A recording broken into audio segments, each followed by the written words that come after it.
अस्सलाम वालेकुम, this is advocate Asadullah Hashmi. आज हम डिस्कस करेंगे constitutional amendment 2024। Different questions, different जो है वो एस्पेक्ट्स जो है वो हम तक पहुंचे, जो कि कुछ मिसकॉन्सेप्शन है रिगार्डिंग दिस अमेंडमेंट कि जी हुकूमत जो है वो उसमें मैलाफिडे इंटेंशन है गवर्नमेंट ऑफ पाकिस्तान की, या इसके जो है वो नेगेटिव इम्पैक्ट्स हैं ऑन आवर जुडिशल सिस्टम। तो डिफरेंट क्वेश्चंस जो हैं वो हम तक पहुंचे, तो मैं चाहता हूं कि मैं जो है वो उनको फर्दर जो है वो क्लैरिफाई कर दूं in light of the amendment made by the parliament. अच्छा जी, पहला क्वेश्चन हमारा ये है कि whether the constitutional amendment 2024 will improve the judicial system of Pakistan. Number second, whether there is any malafide intention of the parliament behind this amendment. Another question is that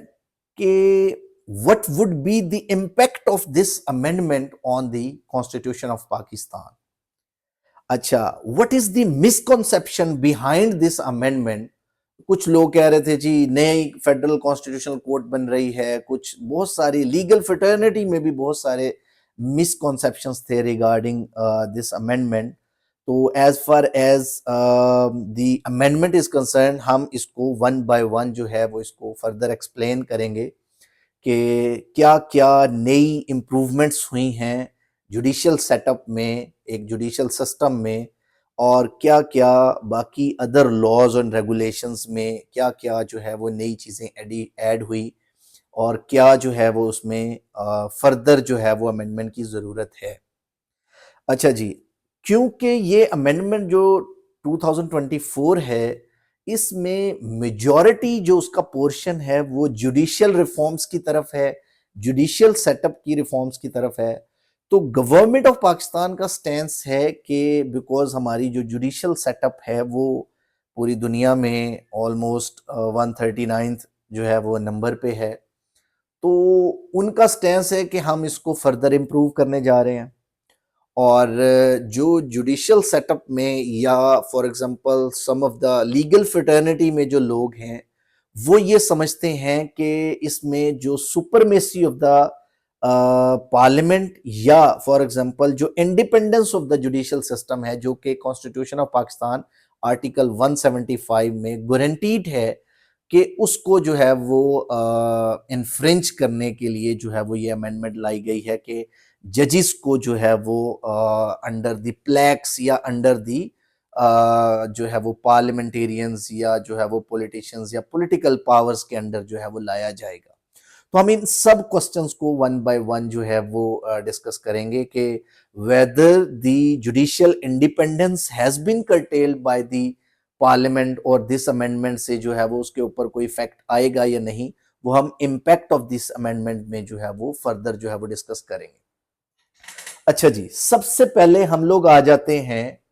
कि article 48 of the constitutional amendment में जो article 48 है उसमें एक proviso add किया गया है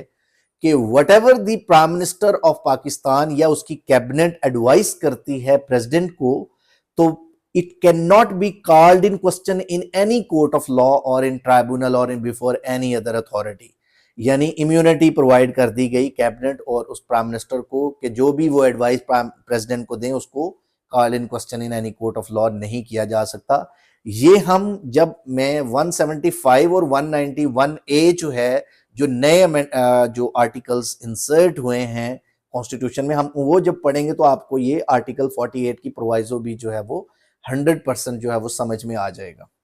अच्छा जी, नंबर वन इज जो मेन, हम मेन अमेंडमेंट की तरफ चलते हैं। 175 ए ऑफ द कॉन्स्टिट्यूशन में बड़ी प्रोडक्टिव जो है वो अमेंडमेंट्स की गई हैं, जिसमें नंबर वन ये कि जी एक जुडिशियल कमीशन बनाया गया, और जुडिशियल कमीशन के जो मेंबर्स हैं वो 13 मेंबर्स हैं। जो 13 मेंबर्स परफॉर्मेंस इवेल्युएशन करेंगे, जितने भी जजेस of the supreme court, high court, federal शरीयत कोर्ट, जितने भी ऑल कोर्ट्स ऑफ पाकिस्तान हैं, उनकी परफॉर्मेंस इवेल्युएशन जो है वो जुडिशियल कमीशन करेगा। नंबर सेकंड ये कि जो इस जुडिशियल कमीशन के अलावा एक स्पेशल पार्लियामेंट्री कमेटी बनाई गई है, जो कमेटी नॉमिनेट करेगी चीफ जस्टिस ऑफ पाकिस्तान को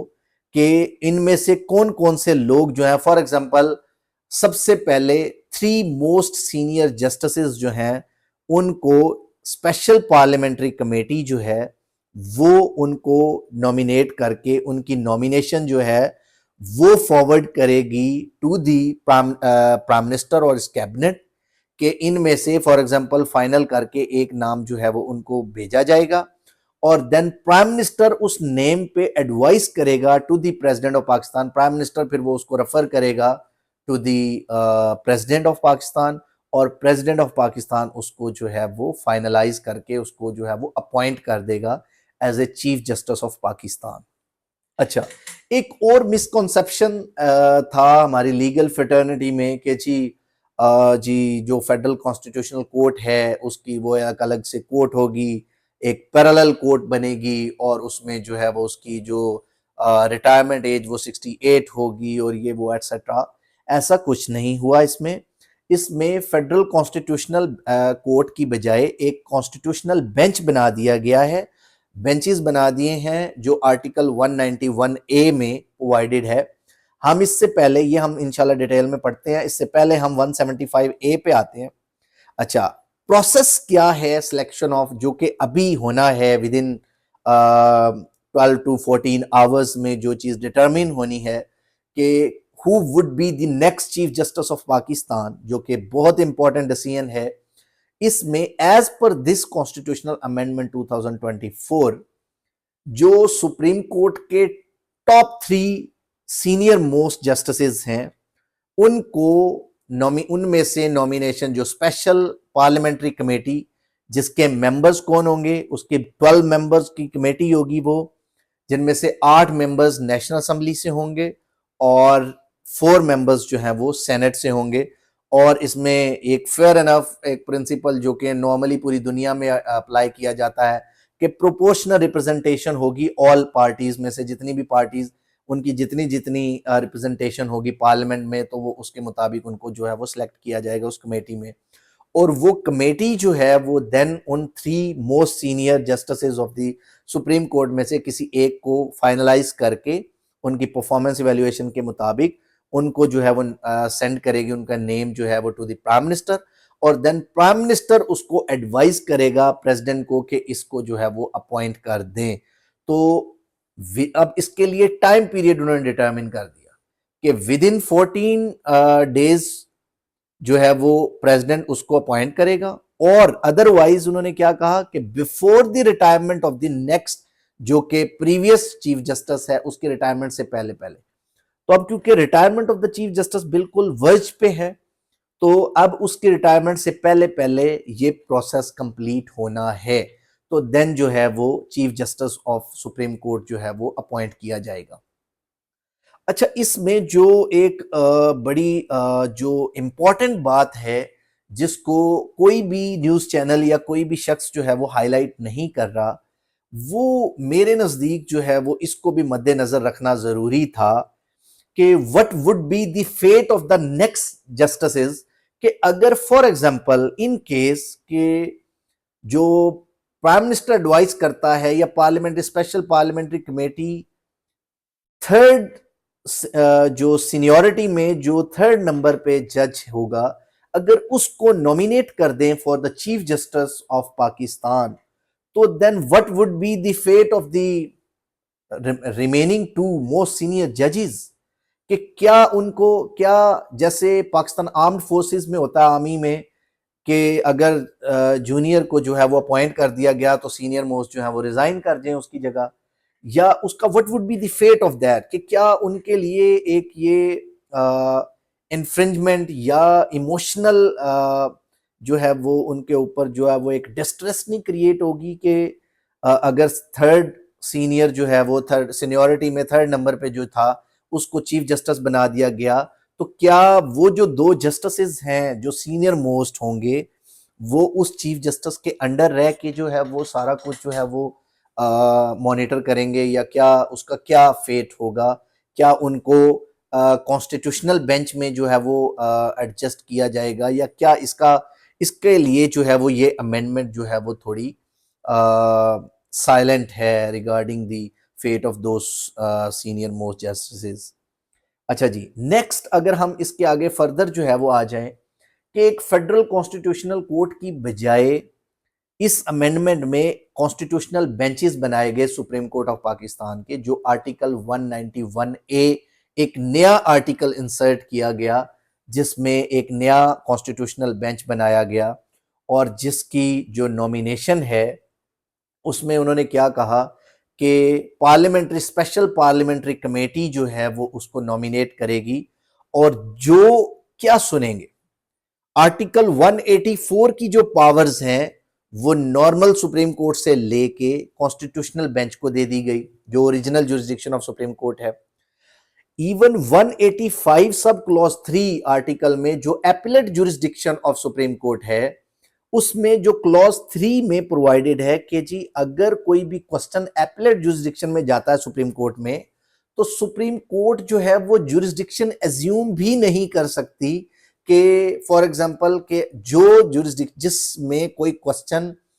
कॉन्स्टिट्यूशनैलिटी का कोई क्वेश्चन ऑफ लॉ ऐसा आ जाता है एपलेट जुरिस्डिक्शन में हाई कोर्ट में, जिसके ऊपर जब आप सीपीएलए में जाते हो तो आपको फिर कॉन्स्टिट्यूशनल कोर्ट की जुरिस्डिक्शन एज्यूम करनी पड़ेगी। कोई लॉ इन क्वेश्चन आ जाता है जिसमें कॉन्स्टिट्यूशनैलिटी जो है वो इन क्वेश्चन आती है, तो वो सारी चीजें वेस्ट कर दी गई कॉन्स्टिट्यूशनल बेंच के पास। अच्छा, जो 186 में एडवाइजरी जुरिस्डिक्शन है सुप्रीम कोर्ट के पास के for example president of Pakistan को या गवर्नमेंट ऑफ पाकिस्तान को अगर कोई एडवाइस लेनी है regarding any question of law या कोई भी कॉन्स्टिट्यूशनल इंटरप्रिटेशन रिक्वायर हो, तो वो भी मेन जो जनरल सुप्रीम कोर्ट से जो है वो उन्होंने टेकअप करके जो कॉन्स्टिट्यूशनल बेंच होंगे उनको जो है वो पावर दे दी गई, और ये डिस्क्राइब कर दिया गया कि not less than 5 justices of the constitutional bench जो है वो उस पिटीशन को जिसमें कॉन्स्टिट्यूशनल क्वेश्चन जो है वो डिटरमिन किया जाएगा उसको डिस्पोज ऑफ करेंगे। तो ये मेरे नजदीक एक ये जुडिशियल रिफॉर्म है कि एक सुप्रीम कोर्ट, ये एक लीगल फ्रेटर्निटी में क्वेश्चन था जी क्या ये पैरेलल 2 सुप्रीम कोर्ट जो है वो क्रिएट की जा रही हैं, ऐसा नहीं है। एक ही सुप्रीम कोर्ट है, उसका एक ही चीफ जस्टिस है, और उसमें से 5 जस्टिसेस को जो है वो उसमें कॉन्स्टिट्यूशनल क्वेश्चन को डिटरमिन करने के लिए, कॉन्स्टिट्यूशनल इंटरप्रिटेशन के लिए जो है वो 5 जस्टिसेस जो है वो नॉमिनेट किए जाएंगे by the special parliamentary committee, जो कि मेरे नज़दीक जो है वो फेयर इनफ बात है कि यानी एक डिटरमिन कर दिया गया एक बेंच जो है वो कॉन्स्टिट्यूशनल बेंच सुप्रीम कोर्ट में भी इसी तरह 202A of the constitution create किया गया एक नया सेक्शन कि जिसके अंडर इसी तरह एक कॉन्स्टिट्यूशनल बेंच क्रिएट किए जाएंगे high courts of all provinces में, कि जिनका जो मेन जो है वो पॉइंट ऑफ व्यू जो होगा वो सिर्फ जितने कॉन्स्टिट्यूशनल क्वेश्चंस होंगे 199 सब क्लॉज 1 के जितने मैटर्स हैं वो सारे के सारे वो टेकअप करेंगे 199 में, कि अगर कोई भी मिसिंग पर्सन होता है या कोई भी ऐसे मामलात होंगे तो वो हाई कोर्ट का जो अंडर आर्टिकल 202A में जो है वो टेकअप करेंगे। अच्छा, इसके अलावा अगर हम देखें इसमें एक नई चीज जो है, लोग कह रहे थे जी ओ जी अपॉइंटमेंट जो है वो बहुत सारे न्यूज चैनल्स जो है वो इसको मिस कोट कर रहे हैं कि जी सुप्रीम कोर्ट का जो चीफ जस्टिस है वो 3 इयर्स के लिए जो है वो उसकी मुद्दत डिटरमिन की गई है, ये वो एटसेट्रा। देखिए, उसको अगर किसी ने प्रॉपरली रीड आउट जो है वो नहीं किया,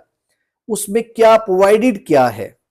उसमें कैटेगोरिकली प्रोवाइडेड है कि अगर कोई चीफ जस्टिस अपॉइंट होता है, ये उन्होंने जनरलाइज्ड फॉर्म में जो है वो एक उसको प्रोविजन ऐड की है,